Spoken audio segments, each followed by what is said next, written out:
Hello everyone, welcome to the viral tricks. আজকে আমরা ইন্টিগ্রেশনের উপর একটি প্রবলেম সলভ করব। এখানে খুব গুরুত্বপূর্ণ একটি প্রবলেম নিয়ে নেওয়া হয়েছে, যেটা বিগত বছরে বিভিন্ন পরীক্ষায়, গুরুত্বপূর্ণ পরীক্ষায় সিবিএসসি বোর্ডের বা আইসিএসসি বোর্ডের বা আমাদের ওয়েস্ট বেঙ্গল যে শিক্ষা সংসদ এবং বিভিন্ন কম্পিটিশন পরীক্ষায় এই অঙ্ক প্রায় দেখা যায়। সেই ধরনের একটা অঙ্ক নিয়ে নেওয়া হয়েছে। Integration E to the power x root over of 1 plus sine 2x by 1 plus cos 2x dx এর ইন্টিগ্রেশন করতে হবে। এটা করতে গেলে আমরা এই উপরের 1 প্লাস সাইন 2x এটাকে একটু ক্যালকুলেশন করে দেখে নেব যে এখানে কি লেখা যাবে। এটাকে লেখা যাবে বলতে আমরা 1 প্লাস সাইন 2x এটাকে যদি ভাঙি, এটাকে ভাঙলে কি লেখা যাবে?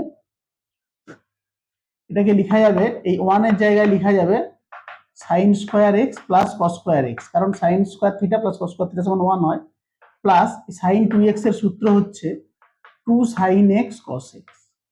তাহলে পুরোটাকে আমরা লিখতে পারছি কি না, sine x plus cos x তার হোল স্কোয়ার, এটা লেখা যাচ্ছে। এটি আমাদের খুব দরকার।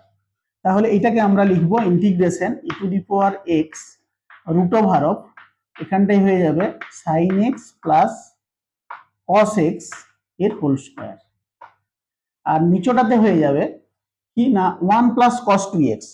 আমরা গুণিতক কোণের অঙ্কে শিখেছি বা বিভিন্ন সময় ইন্টিগ্রেশন করতে গিয়েও বলেছি যে 1 প্লাস কস 2x এই জায়গাটাতে লেখা যায় 2 কস স্কয়ার এক্স, ঠিক আছে, ইন্টু ডিএক্স, ব্যাস, সমান integration E to the power x যেমন আছে থাক, এটা স্কয়ার এবং রুট একসঙ্গে যদি তুলে দিই তাহলে পড়ে থাকবে এখানে sine x plus cos x by নিচে থাকবে 2 cos square x into dx, ঠিক আছে। এইখানের পরে integration E to the power x যেমন আছে থাক, এখানটাকে এই দুই মানে নিচে যে দুইটা আছে সেই দুইটাকে বাইরে বের করে দিচ্ছি হাফ হিসাবে। তাহলে এখানে সাইন এক্স বাই একটা কস এক্স যদি নিই তখন কত হচ্ছে, ট্যান এক্স হচ্ছে। এখানে অ্যাকচুয়ালি দুটো কস এক্স আছে, কস এক্সটাকে যদি উপরে তুলে দেওয়া হয় তখন কি হয়, সেক এক্স হয়। তার মানে এই দুটোকে একসঙ্গে লিখলে আমরা সেক এক্স ট্যান এক্স হিসাবে লিখতে পারবো। তাহলে এখানটাকে লিখবো আমরা sec x into tan x, ঠিক আছে। আর কস এক্স আর এখানে কস স্কয়ার এক্স একটা কেটে যাবে, একটা কিন্তু থেকে যাবে, 1 বাই কস এক্স থেকে যাবে, সেটাকে আমরা লিখতে পারবো সেক এক্স, এটা ইন্টু ডিএক্স। এটা থাকলো এখনো পর্যন্ত আমাদের। এই যে ফর্মটা এসে গেছে এটা দারুণ গুরুত্বপূর্ণ একটা ফর্ম, ঠিক আছে। এখানে যদি আমরা এই সেক এক্সটাকে এফ এক্স ধরে নিই তাহলে এফ ড্যাশ এক্স এর ভ্যালু হবে সেক এক্স ট্যান এক্স। কেন না, সেক এক্স এর ডেরিভেটিভ হয় কি সেক এক্স ট্যান এক্স, তাহলে এফ এক্স যদি সেক এক্স হয় এফ ড্যাশ এক্স অর্থাৎ এফ এক্স এর ডেরিভেটিভের মান হবে সেক এক্স ট্যান এক্স। সেই ফর্মে আছে। এটা কি ফর্মে আছে না, half into integration E to the power X into F of x plus F dash X, এই ফর্মে চলে এসেছে। এটা যদি আমরা ধরি এফ এক্স তাহলে এটা এফ ড্যাশ এক্স, তাহলে ই টু দি পাওয়ার এক্স প্রথমে ছিল E to the power X into F X plus F dash X, এই ফর্মে চলে এসেছে ইন্টু ডিএক্স।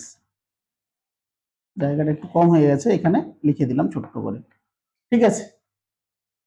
এখন এই ফর্মে এসে যাওয়া মানে ইন্টিগ্রেশন করা খুব ইজি হয়ে যায়। এই ফর্মে ইন্টিগ্রেশনের একটা স্ট্যান্ডার্ড ফর্ম হয়, সেই স্ট্যান্ডার্ড ফর্মে আমরা এটাকে লিখে দিতে পারবো।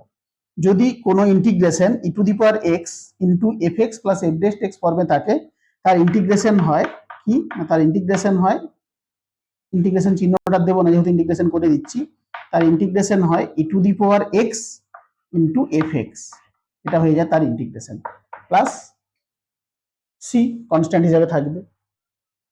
আমরা এখানে সেক এক্সটাকে কি এফ এক্স ধরে নিলাম, তাহলে সেক এক্স ট্যান এক্সটা হয়ে গেল আমাদের এফ ড্যাশ এক্স এর মান, অর্থাৎ আমাদের ইন্টিগ্রেশনটা একটা স্ট্যান্ডার্ড ফর্ম পেয়ে গেছে E to the power X F X plus F dash X, এর ইন্টিগ্রেশন হয় E to the power X into F X. তাহলে আমরা সেটা লিখে দিলাম, এর ইন্টিগ্রেশনটা হয়ে গেছে E to the power X into F x.